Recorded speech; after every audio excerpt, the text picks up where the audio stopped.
Hey everyone, this is Elena with foodpractice.com, live with the Food Practice Gathering Circle Facebook group. If you are catching this on YouTube or the website, know that if you participate in the private group, Food Practice Gathering Circle over on Facebook, you can actually participate in the live discussions. The purpose of these live broadcast videos is to facilitate live chatting. I'm going to keep talking about the intro until someone joins. I'm actually not sure how this works because I actually haven't been able to successfully broadcast live since I've been here in Bali. Actually, I've never broadcasted live and facilitated any sort of discussion on Facebook. So, first time, if anyone does join, say hi, give a comment, say something so that I have an idea that you're here. Let me go back to the intro though. The video, specifically these live weekly chats on Sunday, are designed for the Facebook group for Food Practice. And the reason for that is that I've been doing Food Practice now for quite a few years, and it has been developing over time. You guys dialogue with me through email, you dialogue with me in comments on the website, comments on Facebook, sometimes on Twitter, but not often. And it just feels like I need and I want a little bit more of an intimate conversation. Sometimes commenting back and forth on social media or the website doesn't really lend itself to a personal touch, and it doesn't really lend itself to the kind of tribe and community that I really want to create with Food Practice. So that is the reason for these live chats. I love this medium. I think that having a private Facebook group also allows for a level of safety and intimacy among the people discussing together. So it's not just about me. And yeah, it works better than Periscope. Originally, these Food Practice weekly live chats were going to be, and were for, I think, the first 5, maybe 8 weeks, I'm not sure now. They were live on Periscope, but there was really no way to control for who joined, who didn't join. There was a lot of I needed to monitor and block people who were kind of strolling through and trolling, which was distracting. So this is actually a much, I think, better format. So there's that. I don't think anyone has joined. I'm actually not sure, but here's the thing. Part of the challenge for me is my commitment to this group and to these live chats is to do them on Sunday. And as most of you know, I'm a digital nomad, so where I might be on any given month and what time zone I might be in any given month totally changes all the time. Currently, I'm 12 hours ahead of Eastern time over in the United States, which means that it's also probably really loud. You know what? I'm actually going to put my earphones on. Which means that today's Monday morning for me. It's not Sunday. And I really want to commit to doing these Sunday morning, Sunday afternoon, even though I know right now it's Sunday evening for people in the US. This time kind of gives people an opportunity to participate in these chats at quite a few different time zones, because it's not just people from the United States who read the blog and participate in the group. So that's a little bit of housekeeping. Really quick, I don't think any of you are on, so I'm going to keep talking, but I'm actually going to put my earphones on because I think that it might be too loud out there. I am currently at a co-working space in Bali. It's called Lineup, and hold on a second as I get a little up close and personal. Let's hope that you can hear me a little bit better. Let me clean up this mess. Yes, I'm at a co-working space because I was finally able to find really good internet connection that would allow me to broadcast live. I have not been able to from where I've been. So there's that. Let me press a button.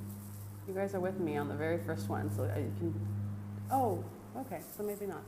I'm going to go ahead and talk a little bit about what I wanted to talk about today, even though I think no one's here yet, or maybe at all. If you catch us on the replay, then you get the benefit of the talk.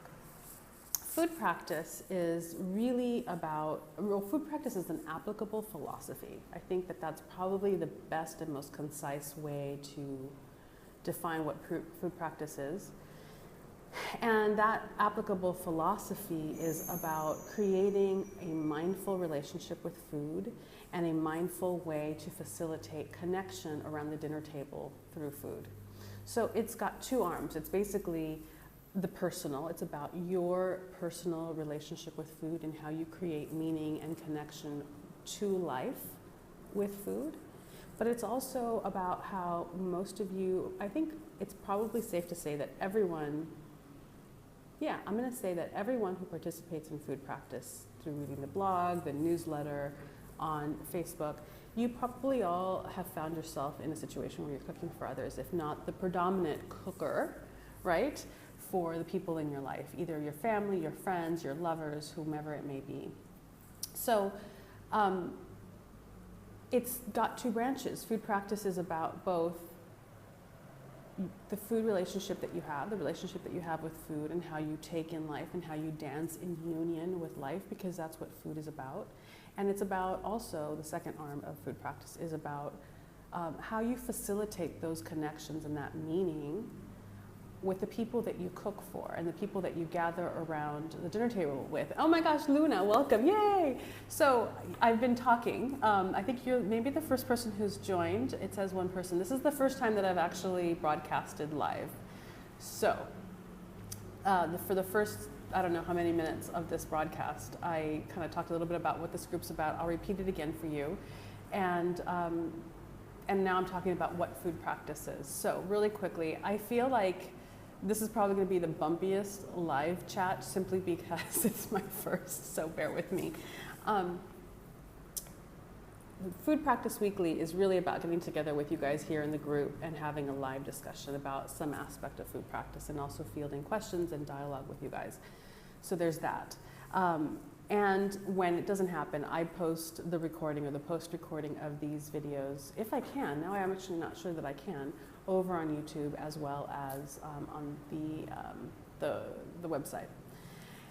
When you came in, I was talking about what food practice is, and food practice is an applicable philosophy that facilitates connection with food, your own personal mindful relationship with food, as well as cultivating mindfulness and how you facilitate connection through food for others when you cook for others. That's when you came in. So give me another wave, let me know that you're here, and then I'd also love to know how you found food practice and a little bit, if you don't mind, about what it is about food practice that brought you here. I'm going to put you on the spot, girlfriend, because you're like the first one on the group. And while you do that, if you feel comfortable doing that, I'm going to drink a little bit of water because I'm getting a little dry. And also, I'm going to change my little notes here.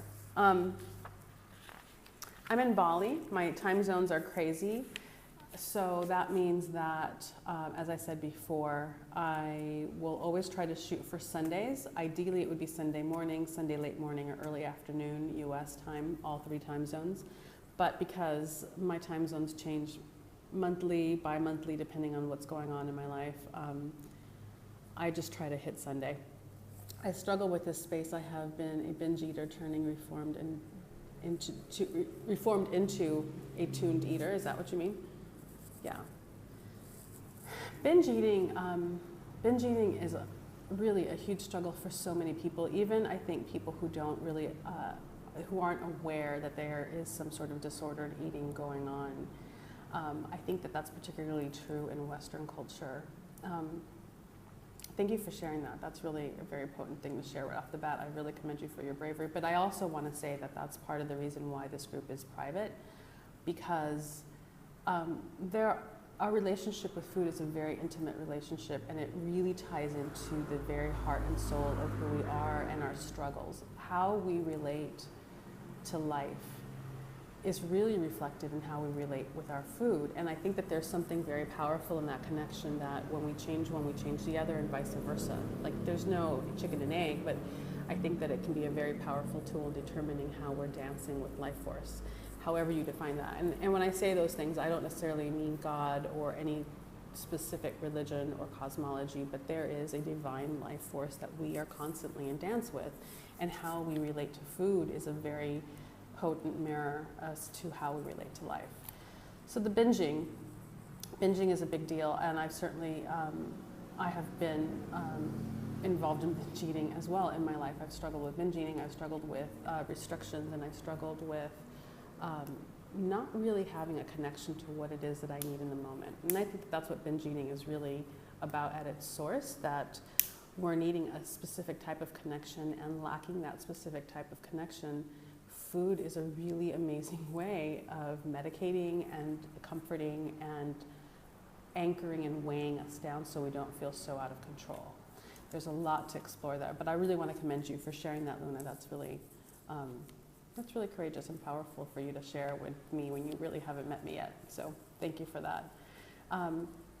Mindful eating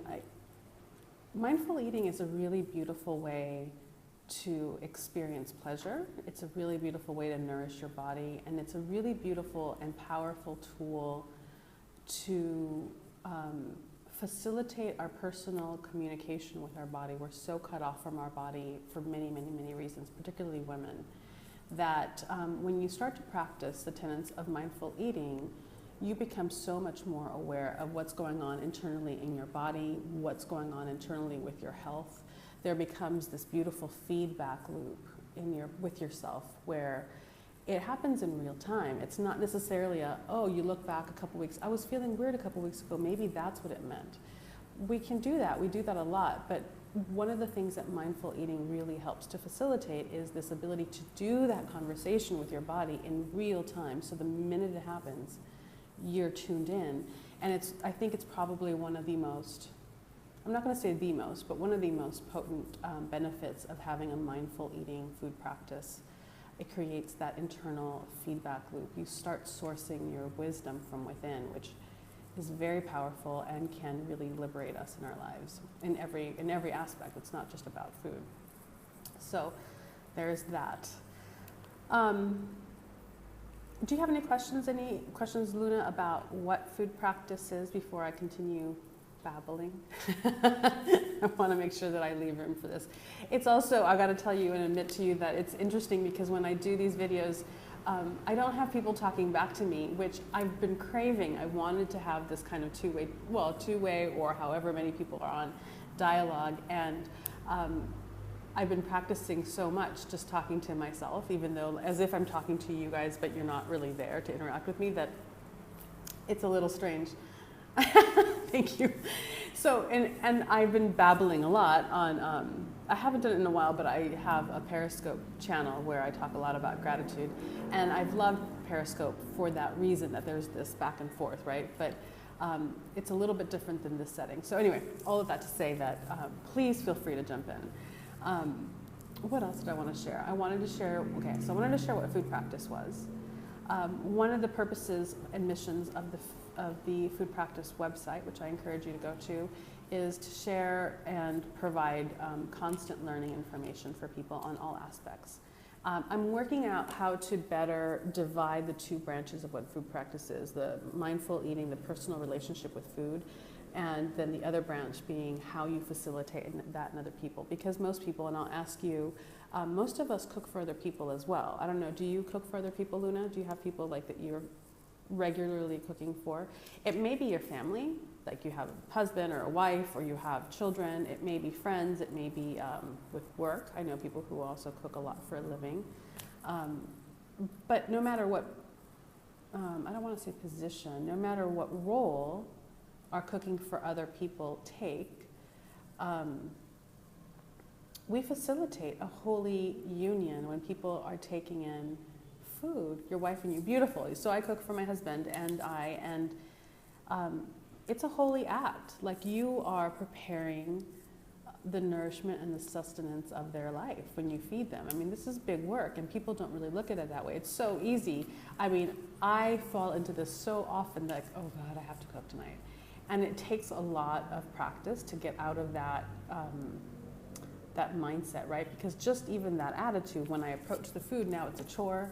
Now I'm like, oh my God, I'm rushed for time, I have to do this, and my mind's in this other thing. And so what food practice talks a lot about, what I provide a lot in food practice through the blog posts and also through the newsletter, are tips and tools on how to shift your approach. Because it starts even before you sit down at the table. It starts before you walk into the kitchen.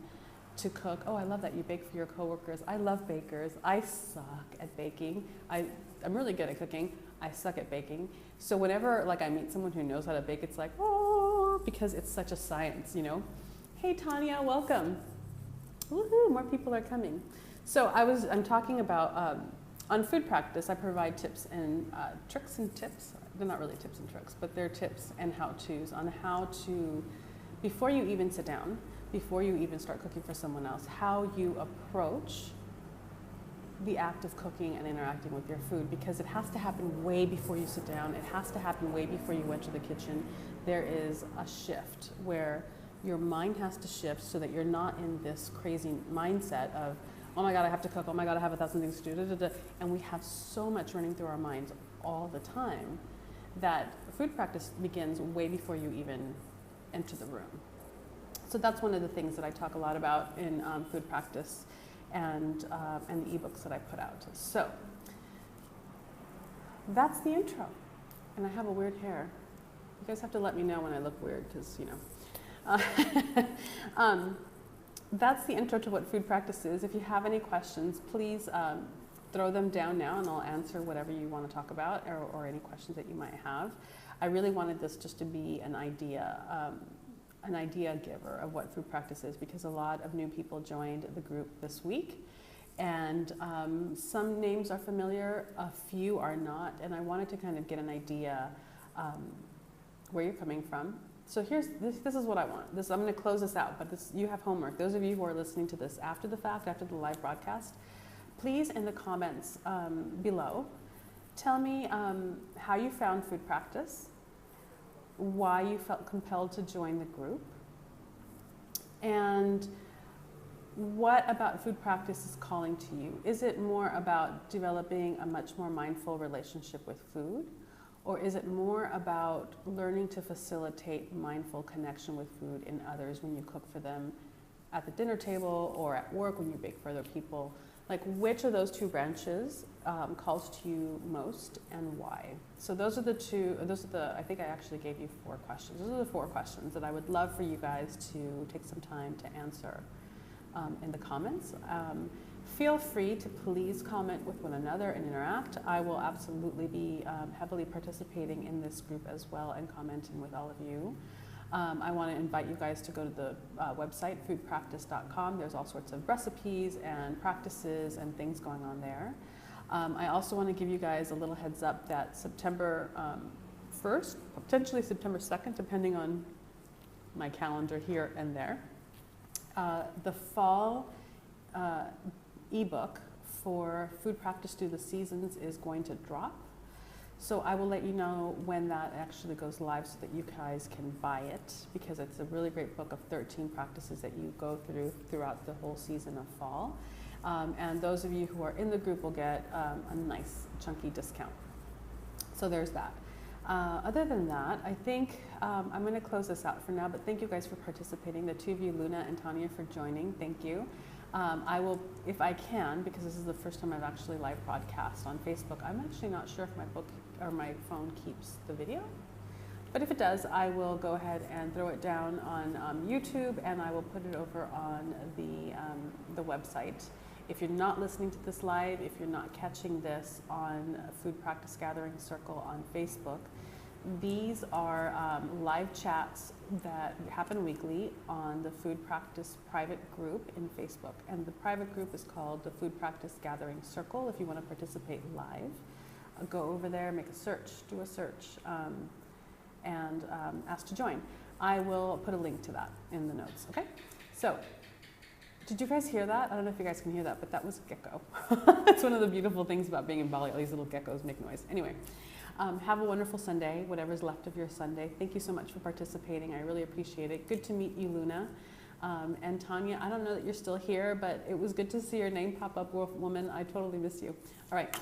See you guys there. One more kiss. And eat well. Talk to you later.